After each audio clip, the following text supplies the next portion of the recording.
We're in the middle of a series on the Devil's Toolkit, and today we have a doozy of a wicked tool.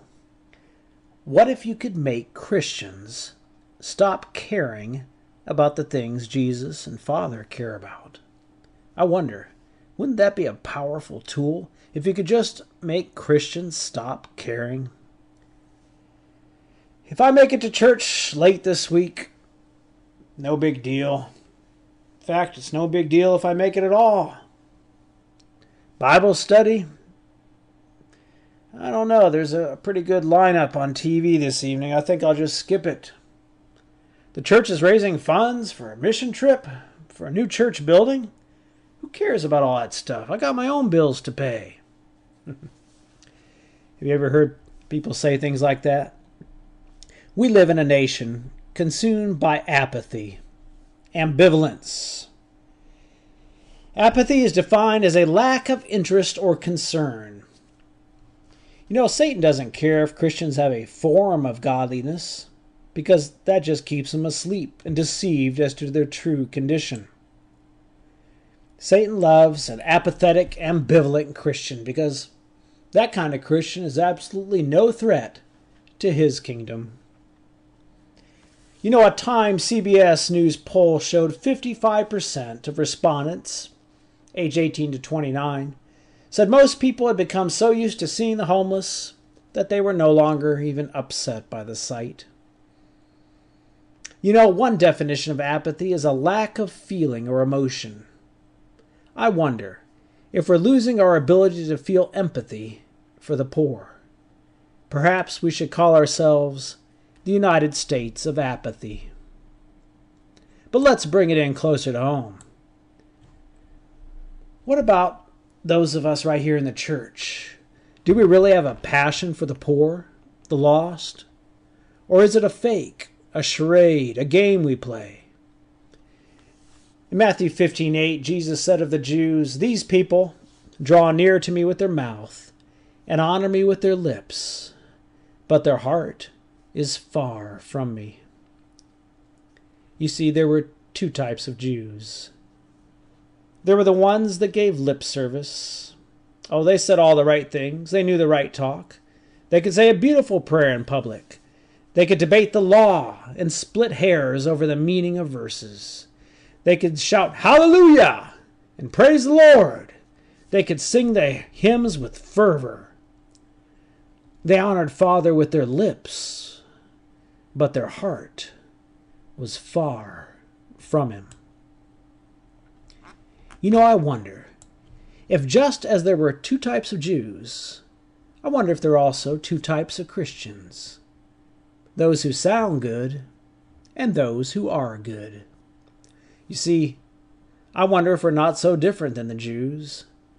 We can recite the doctrines, sing the songs, say a pretty prayer, but where is our heart? Did you know there are 2 acid tests to find out where your heart is? Number 1, how you spend your free time. And number 2, how you spend your excess money. First, how do you spend your free time? Now, I'm not talking about working, shopping, and doing what you have to do to survive. We're talking here about free time. You know, the more I think about it, there's really only 2 ways to spend one's free time.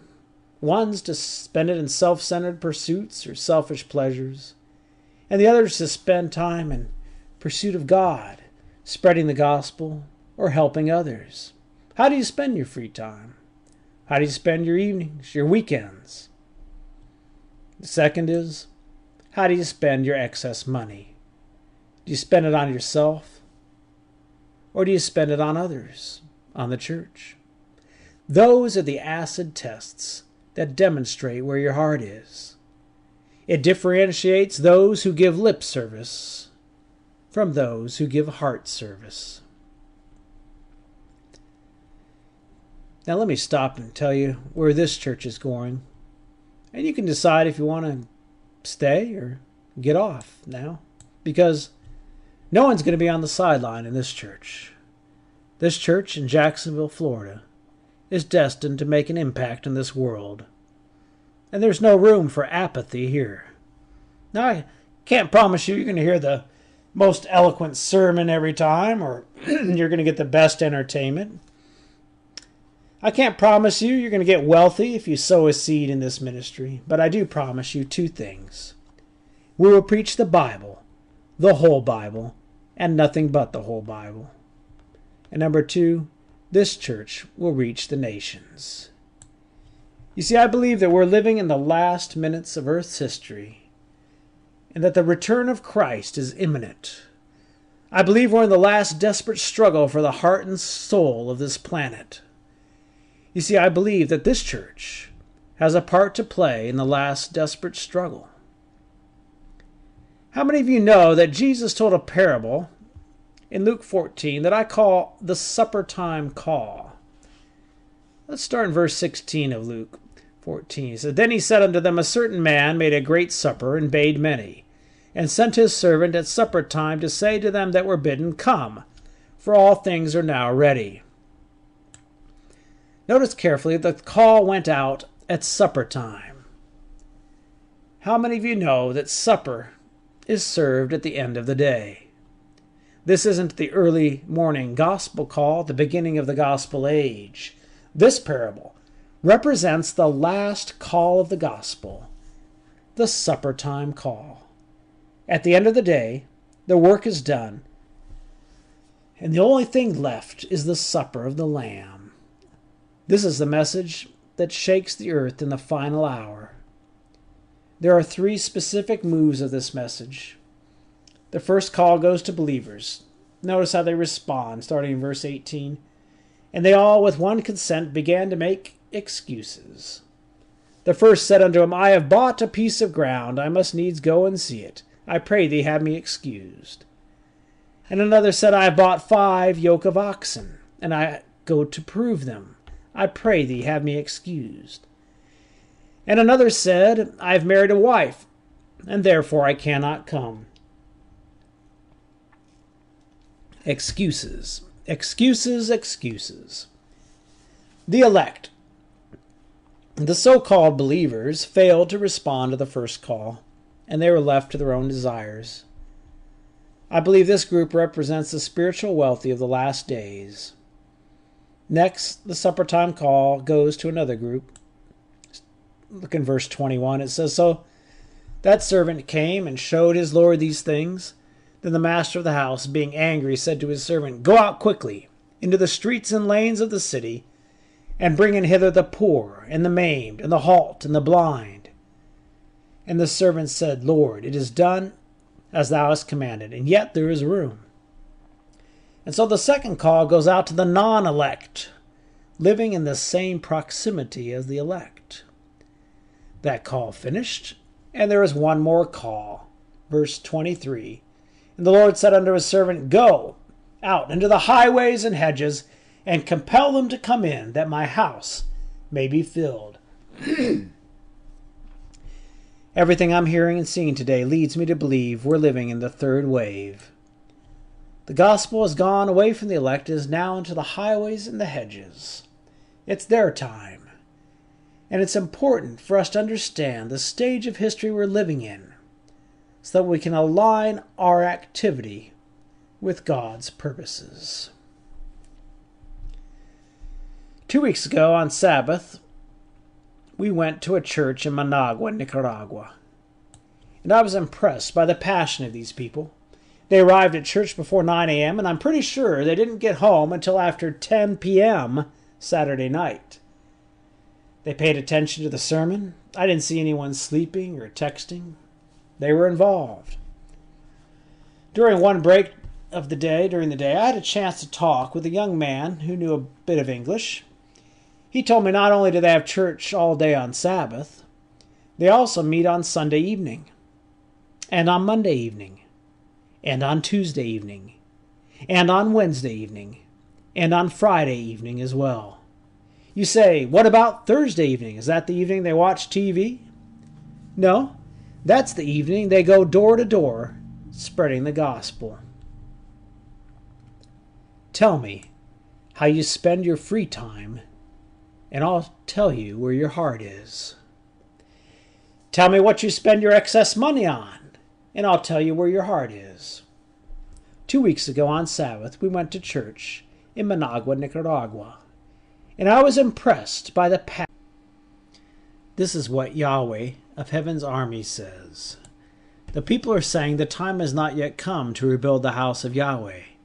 Then Yahweh sent this message through the prophet Haggai. Why are you living in luxurious houses while my house lies in ruins? This is what Yahweh of Heaven's army says. Look at what's happening to you. You've planted much, but harvest little. You eat, but are not satisfied. You drink, but are still thirsty. You put on clothes, but cannot keep warm. Your wages disappear as though you were putting them in pockets filled with holes. This is what Yahweh of Heaven's army says. Look at what's happening to you. Now go up into the hills. Bring down timber and rebuild my house. Then I will take pleasure in it and be honored, says Yahweh. You hoped for rich harvests, but they were poor. And when you brought your harvest home, I blew it away. Why? Because my house lies in ruins, says Yahweh of Heaven's armies, while all of you are busy building your own fine houses. They all had their fine homes, and God's house wasn't rebuilt. And this situation caused God to have to curse them to get their attention. You ever wonder if God still does that today? Does things like that to get our attention? You ever wonder how Father feels when he sees our homes? And then looks and sees that we have no church home of our own, or it's not as nice as our own homes? Are we expecting God to perform a miracle and give us a beautiful church? Well, what did he tell the Jews? He said, you go into the hills. You cut down the timber. You rebuild my house. You have to work for it. Anything in this life worth having is worth working for, isn't it?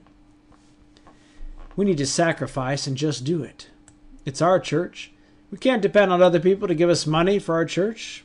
If we all have fine homes and our church has no home, that says a lot about who we are, doesn't it? Matthew 15:8. These people draw near to me with their mouth and honor me with their lips, but their heart is far from me. On Thursday, August 1st, I had the opportunity to preach outside in the city park in Mattieri, and there were approximately 100 or so Nicaraguans gathered there that evening, and I talked about the signs of the imminent return of Jesus. But there's one sign I left out. It's called the sign of Sodom. In Luke 17:28-30, Jesus said, As it was in the days of Lot, thus shall it be in the day when the Son of Man is revealed. At the end of time, we should be alert and watching for the sign of Sodom. The sins of Sodom will be prevalent in the world before Jesus returns. Now, Sodom was a city of filthy immorality, and you can see our world headed that way. But what you may not realize is that Sodom had other grievous sins. Sins so heinous that they called for the city to be wiped from the face of the earth by fire. Let's find out what they were in Ezekiel 16:49. It says, Now this was the sin of your sister Sodom. She and her daughters were arrogant, overfed. Let's stop right there. Overfed. Now some versions use the word gluttony here. In the Hebrew, it's actually two words that mean full of bread. How many of you know that America is the breadbasket of the world? A land of plenty, full of bread. Now remember that, because God is going to contrast that. Continuing on. Overfed and unconcerned, they did not help the poor and needy. Now, it wasn't just that they were full of food. They were full of food while others were hungry. They were unconcerned, apathetic. They didn't care. They didn't help the poor and needy. If you're blessed with material goods and you refuse to help the poor and needy, your attitude is repugnant to God. You're a sodomite, and when Jesus returns, God have mercy on you. Paul said, The greedy will not inherit the kingdom of God. Sodom had the good life, the life of luxury, and yet they ignored their poor neighbors. a crime so heinous in the sight of God, he blotted them out of existence. I like the way the Message Bible puts it. The sin of your sister Sodom was this. She lived with her daughters in the lap of luxury, proud, gluttonous, and lazy. They ignored the oppressed and the poor. They put on airs and lived obscene lives. And you know what happened? I did away with them. It's the sign of Sodom, a sign of Jesus' imminent return. Just south of America are two of the poorest nations in the world. Haiti is the poorest nation in the Western Hemisphere, and Nicaragua, second poorest. I know a bit about Nicaragua, having visited there before. The average Nicaraguan makes $90 a month. They make in 1 month what we spend on one ticket to Mickey Mouse Park in Orlando. That's the average income, but that doesn't tell the whole story. Nearly half of the population lives on less than $1 a day. You know, I wonder, what would life look like if I had $1 a day to live on? Kind of sounds like one of those reality TV shows, doesn't it? But this is reality for millions of people, human beings just like us. Human beings who feel pain, who get hungry, who feel hopelessness and despair.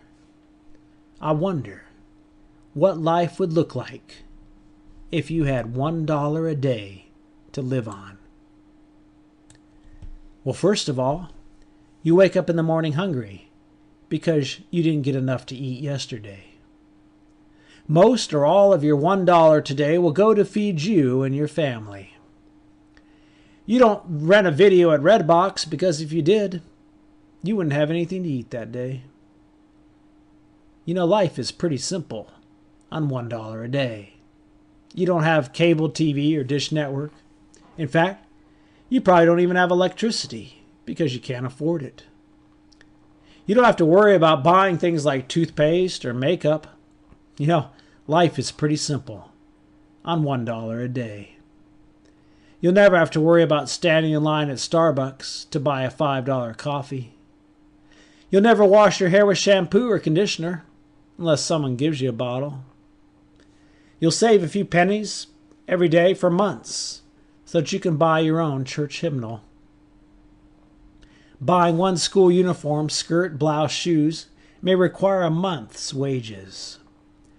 If your tooth aches, you don't go to the dentist.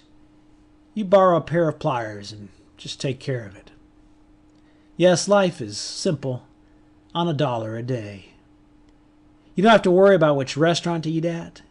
You don't have to worry about learning to bowl or play putt-putt. You don't have to learn how to drive because you'll never own a car, a boat, or an SUV. If you save up for a long, long time, you might be able to buy a used bicycle. You may be born, live, and die without ever seeing a doctor. The only long-term relationship you're guaranteed to have is with hunger. You know, Margaret is a 70-year-old Nicaraguan woman, and Rick McNary writes in his book Hunger Bites, she had lived 70 years and been hungry her entire life. Can you imagine that? Living your entire life hungry? Is this really happening on our doorsteps? According to a United Nations report, at least 1.2 Nicaraguans, 20% of the population, suffer from hunger. The same report says that 49 million people in Latin America and the Caribbean suffer from hunger. 49 million people hungry on the doorstep of the wealthiest nation in human history. According to the National Survey of Demographics and Health, 1 of every 4 children under the age of 5 suffer from chronic undernutrition in Nicaragua.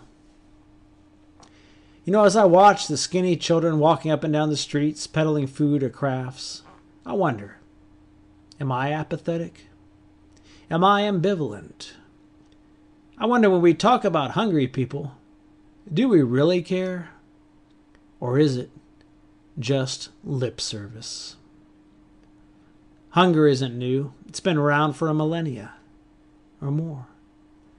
What's new is this incredible apathy for others in need, a lack of interest, a lack of concern, and that apathy tells us something is wrong with our relationship with Jesus Christ.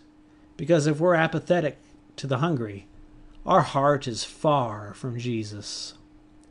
I wonder, is there anyone who will step up today and make a difference in this world? I want to close by reading a story from Hunger Bites by Rick McNary, chapter entitled, I Heard a Whisper.